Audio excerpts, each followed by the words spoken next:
Welcome to Talking Live. I'm Dr. Robi Ludwig. We are here in Starshop Studios, right in Times Square, which is, where are we in Times Square? I know where I am. We have a very exciting show for everyone today. We are talking about motherhood and how challenging it can be. And we have my friend Lyss Stern, who wrote a new book, which everybody's going to want to go out and read because it's so honest. It's called Motherhood is a Bitch. And she's also the CEO of Diva Moms, which addresses moms and moms' needs, and she is a mom and she has a lot of wisdom to share. And so without further ado, I'm going to introduce Lyss Stern. Thank you for having me. This is such a great book, and one of the things that really struck me as I was reading this book is the honesty. Yes. And that's really hard to get sometimes when, especially you're a new mom. Yes. And people are struggling and they feel like they don't want to share what's really going on for them because they feel it's not okay. And you make it okay. So how'd you get to this place where you say, it is okay to not be perfect, and we are struggling? What helped you to write it, to get there, to know that's what women wanted to read? Well, a few things. It took a long time to get where I am today. I have 3 children, a 13, 9.5, and a 3-year-old. And my children, let me first by saying, they are my everything. Yes. They come first. And motherhood, it's not necessarily, when I say the word bitch, I'm talking about I want mothers out there to be empowered. I want mothers out there to know that they are allowed to say no, they're allowed to take a step back, and they're allowed to care for themselves as well. Because we always say, and it's true, happy moms make happy lives, make happy wives, make a happy family. Do you think, I was just going to say, because I mentioned this to you earlier, that one of the things I would never describe you as is a bitch. I mean, Lyss is not a bitch. Did you see certain moms in your, in your life, and you said, wow, they're a bitch and they have it going on? I mean, where did the inspiration for bitch come from? That's a great question. So the inspiration for the word bitch comes from 2 things. One of which, I was having coffee with one of my girlfriends. Was she a bitch? It was a very early morning. She was the farthest thing from it. And my kid, and everything, it was just early in the morning, and everything was unraveling, and work and life, and I just said, it's a bitch, like it's so hard. And then I said, but you know what? I need to become more of a bitch, but not necessarily the word bitch.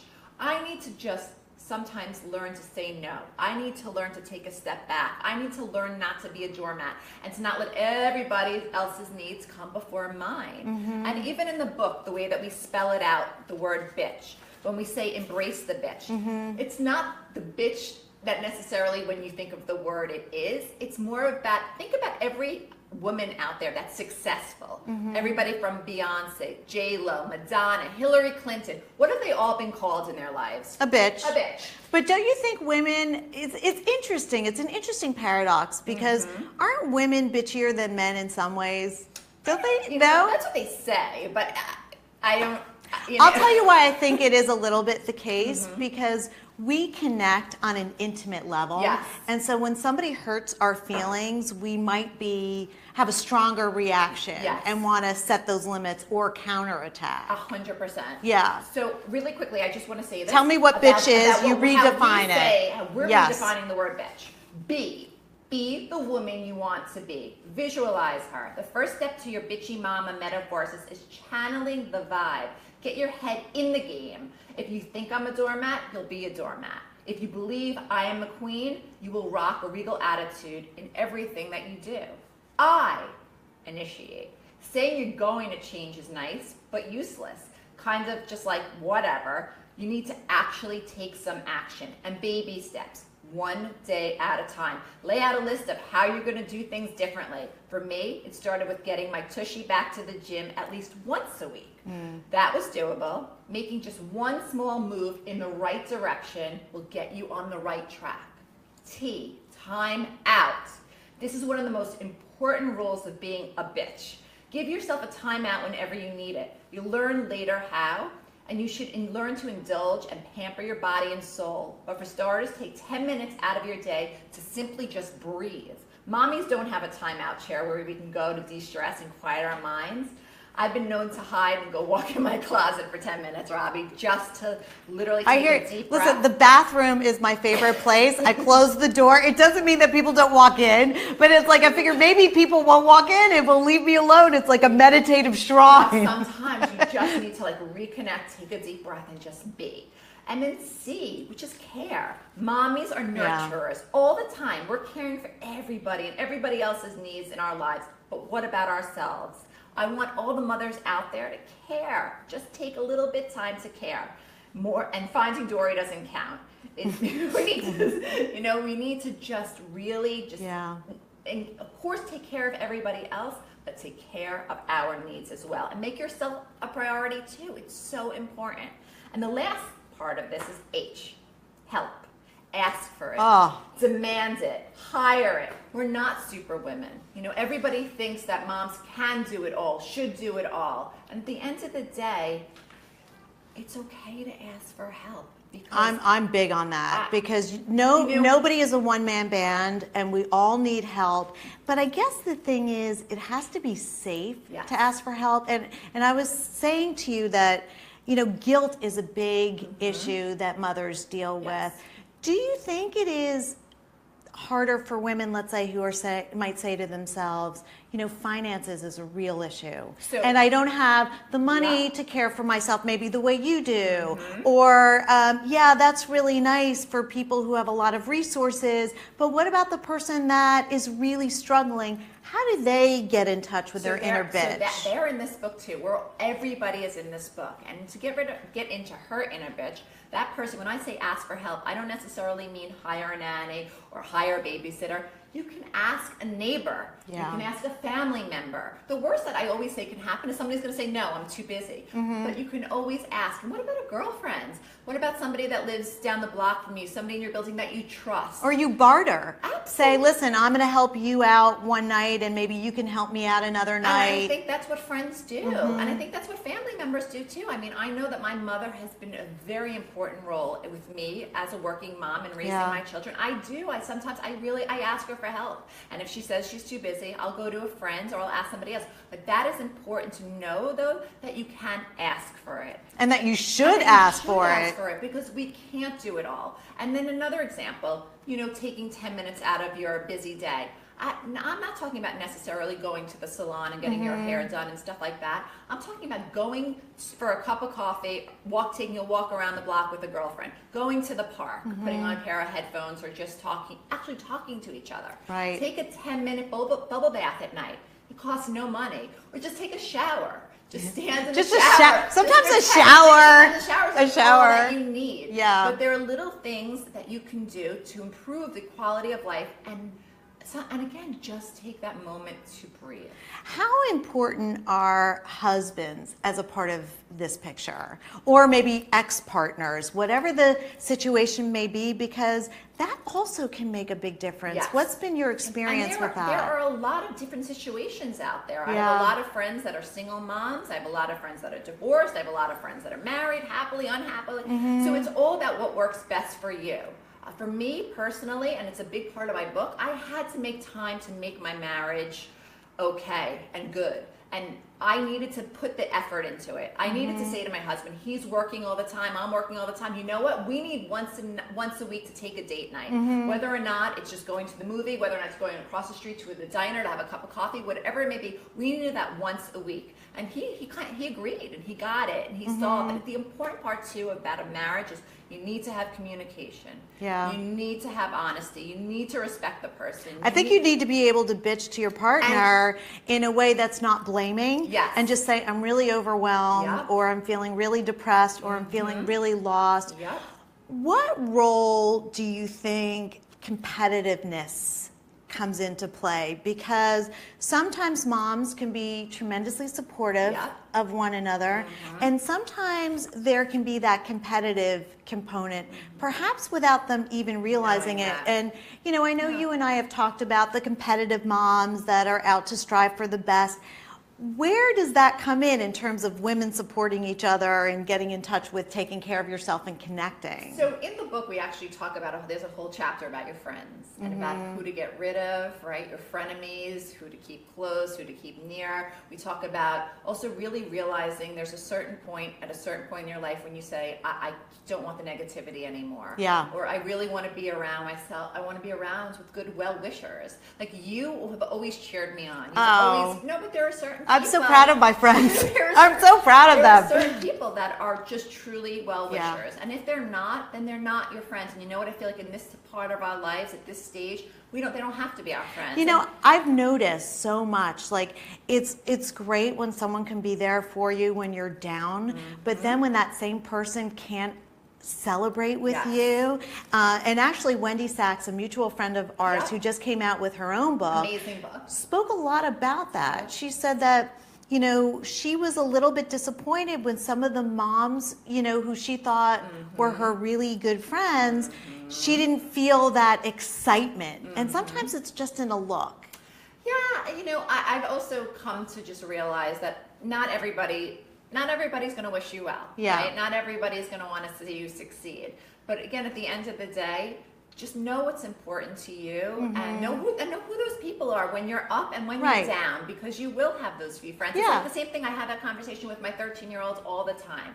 They're, you know, everybody wants to be popular. Everybody wants to have the most friends. But at the end of the day, if you have one or two really close, good friends, that's more than most have. And I actually have a question, because Lyss is friends with some very high-profile moms, very famous, beautiful models and all of that. And I wonder, do you notice a difference about what they talk about in terms of their challenges with motherhood versus the everyday mom like me? No, the thing is with celebrity moms and moms, just like you and I, we're all in this together. Okay. Every one of us, not one, you know, everyone has struggles. Everyone has day-to-day issues, their children, their life. Like, nobody's life is perfect. And one thing that I really love and really strive to talk about in this book too is with social media today. That's such because people are documenting.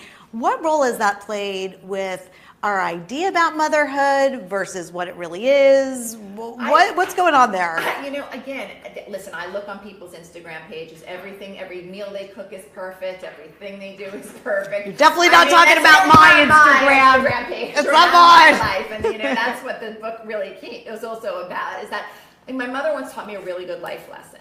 If you're in the car and you're driving, do not look to the right, do not look to the left. Yeah. Do not worry about what everybody else is doing. And I feel like in today's world, right, every mother wants to be this, you know, and I'm not saying every mother, but there's so much pressure on us, right, to be in a bikini 3 weeks later after you have a baby, because that's on the cover of the magazine. Right. And every food that you eat, you feed yourself and your kids should be organic and this. You know what, at the end of the day, and like we talk about in the book, if you feed your kids cereal, sugar cereal, nothing's gonna happen. This is a true story. My kids accused me. They're like, what do you want to kill us? Because I made them French fries. I was like, what's wrong with French fries? But that, you know, they're learning. No, but I'll tell you a funny story too. I'll never forget my son, he wanted McDonald's. But he was like scared to ask for it. And I remember like, what do you mean? He was like, well, it's not healthy. You know what? You can have McDonald's once in a while. It's not going to kill you. Right. But these kids today, too, they grow up, they're learning so much in school, right, about everything has to wants to be healthy and this and that. And at the end of the day, I always say this, and I've always said this. I want my kids first, and I have a very close friend that we talk about this all the time. I just want my children to be happy. Yeah. Like, that, to me, is the most important thing about motherhood. Like, at the end of the day, everything else, yes, you want them to be safe, and you want them to be good people, and you want them to do well in school, and you want them to be good citizens and role models and all. But I want our kids to be happy. And it's so interesting because from a psychological perspective, why your book is so important is because if a mom can figure out how to be happy and take care of herself in her own life and enjoy her kids and enjoy her family life and communicate that to her children, then your kids feel, wow, my mom really likes being around me and she's happy, and that's a gift to be able to give. But I also think too, you know, I always go through this all the time with my mom. She was a stay-at-home mom. I'm a working mom. quality versus quantity. Yeah. I'm all about quality time with my children. At the end of the day, like, it's not about how much time you spend with them. Because if you're with them and you're depressed. Right, if you're with them and you're, right. The whole time. And you're sad or something's really bothering you.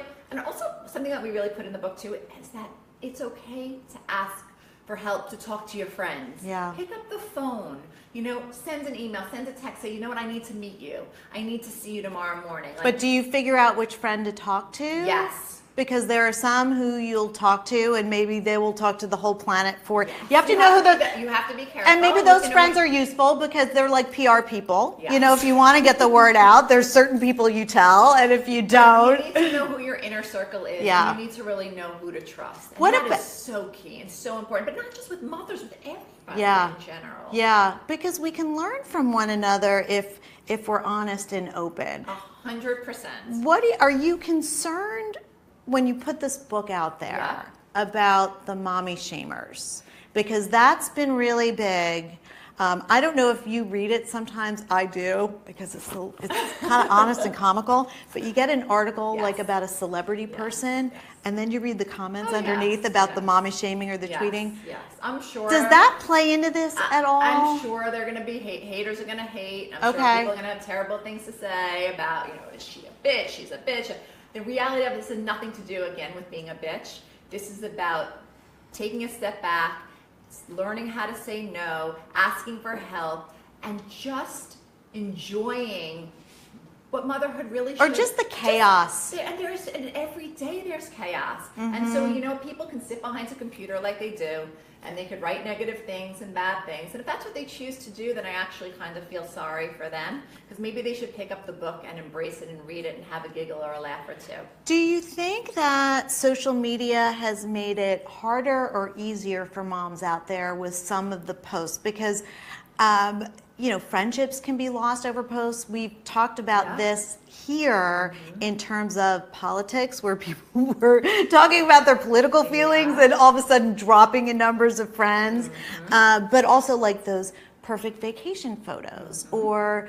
it's interesting because I notice with my patients, for the single patients, they notice the people who are married and having babies and feeling like they're a little behind. For the married families, it's, look at this vacation or look at this remodeling. So what? I think at the end of the day, too, I think we all need to be, and again, maybe hopefully by reading this book, make us all a little bit wiser and a little bit more secure in our own self, that knowing yes, what you may look at somebody's life might look so wonderful and so fabulous out there on social media, but you have no idea what this person is going through. And I think that just in general, we should all just take a step back. And even sometimes, honestly, I feel like sometimes people, we all, and myself included, should just go off of Instagram or go off of social media and get off the grid, because it's just important to be in the moment. Do you find, and I know I find this sometimes, that I experience people differently when I look at some of their posts? Give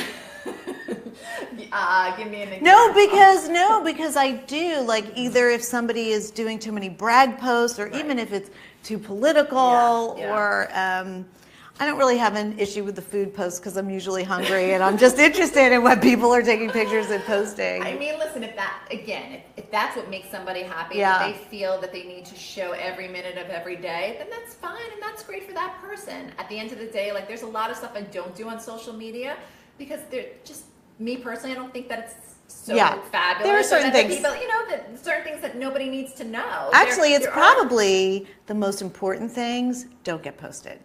Because it's the things we don't talk about, or the things that are probably very close to our heart. But there are people, though, that put everything out there, Robbie. I know. That's true. There are. We do have a segment called Keeping It Real, where we ask kind of important questions. So I'm going to start with, who is a role model for you in terms of motherhood? In terms of motherhood, who is a role model? Or women that you think really have it all together? Well, I think we all, this is going to sound so ridiculous, but I think we all as mothers have it, are again trying to have it all together, and we're all doing the best. I don't think that one person necessarily has it better than another. I think that as far as who I look up to and who do I idolize, I think that my mother is, as much as she's a character, her name's Nana Doll, and that's a whole other conversation, but she's been a very good role model to me and my sister. If you could talk to anybody on a like wooden bench out and on Central Park, who would it be? If you could pick and choose anybody to talk to and have an in-depth interview or conversation with. I think I would love to have a conversation with Oprah Winfrey. You would? What would you ask her? I would just ask her what, I don't know. I have to think about it, but to me, I find her fascinating. I find her whole story fascinating, and I would just love to ask her like how it felt for her to get to where she is and to evolve to one of the most influential women. I think she's against all the odds. Against all the odds. Yeah. Have you met her in person? I have not. I have. I've been on her show a couple of times, and what fascinated me about her was that she was an amazing student and like listener. She was a great teacher and student, which is unusual for people who are in front of the camera. She really would listen, but she was a great teacher at the same time. Like you actually, you listen to what a person, I've seen your interviews all the time. I've been on television with you. You listen to what the person says, and then you...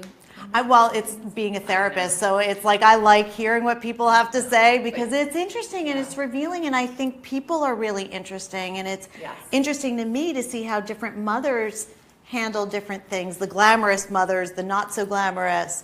And I also think too, like again, every situation's different. Not every mother, there's so many things that there are certain things that just should be kept to ourselves with our own family.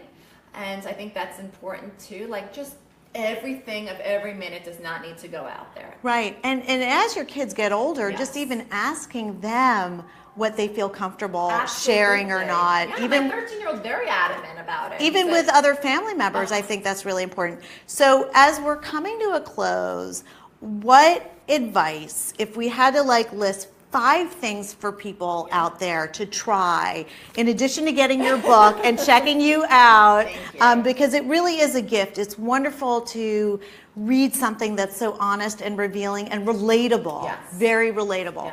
So if somebody were to start on the right path and get in touch with their inner bitch, which means just liking yourself, 5 things you think they could do that would help, and would any of that include red lipstick?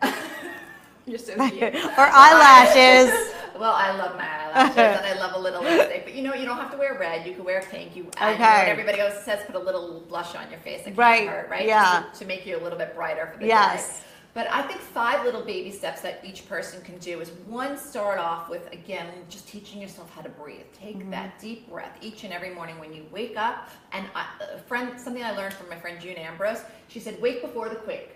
Wait before the kids wake up and take that extra time just to do something for you, whether it's go having a cup of coffee by yourself, going to read the newspaper, just taking a few minutes to breathe. Go do that before everything wakes and then everything is just complete chaos. Take that time just for you. So that's one thing. Second thing I would say to do is start writing things down.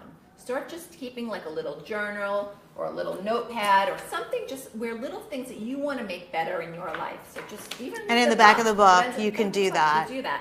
And then a third thing that I would say is talk to somebody. Like pick up a phone, go meet a friend for a cup of coffee, and just have a conversation, an open, honest conversation, and ask questions too. Don't just be the one to just keep going and going. Just sometimes it's also good to if you and I are having a conversation, say, and how are you doing, Liz? Right? Or right, instead of me just going, and ask about the other person. Imagine that. And then a 4th thing that I would say to do is also take baby steps to organize yourself. I had to learn, I taught myself once again. I was always constantly organizing the kids, organizing everything else. But I stopped organizing myself. And in order to run everything smoothly in your life, you need to organize. So Sunday is my day for organization. It's going to the food store. It's getting things in order for the weekend. It makes my life so much easier. And then the last thing is just honestly having a conversation with your significant other. So whether it's your boyfriend, your girlfriend, your husband, your wife, whatever it may be, and just planning out and mapping out kind of like what the next week or the next month looks like. Have a big calendar in front of you, a whiteboard with a marker, and just kind of go through certain things, because then you're not scattered and you're not all over the place. And you're revealing, and you're communicating. And you're communicating and keeping, sometimes people have iPhones, they sync into each other's Mm-hmm. calendar, so that way there are no surprises. And that's why, and you're in this together. And you're not alone. I love it. So if you want to come to terms with the messy hood of motherhood and find your inner bitch, we can find this at Amazon, Yes, you can. Barnes and Noble. Yeah. Any other places we can find you? You can find Lyss at divamoms.com, Diva, DIVAMOMS.com. Great. And you can find me all over, everywhere you want. Instagram, Diva, Just look Twitter, for her, Diva or Moms. contact me and I'll direct you. Thank you so much for Thank coming. you. You're doing a Thank you, great thank you. service for mothers out there, Thank and you. I hope you get a chance to read the book. Thank you for joining us. We are not here next week, but we are here the following week. So enjoy the week off and have a great one, and we'll see you soon.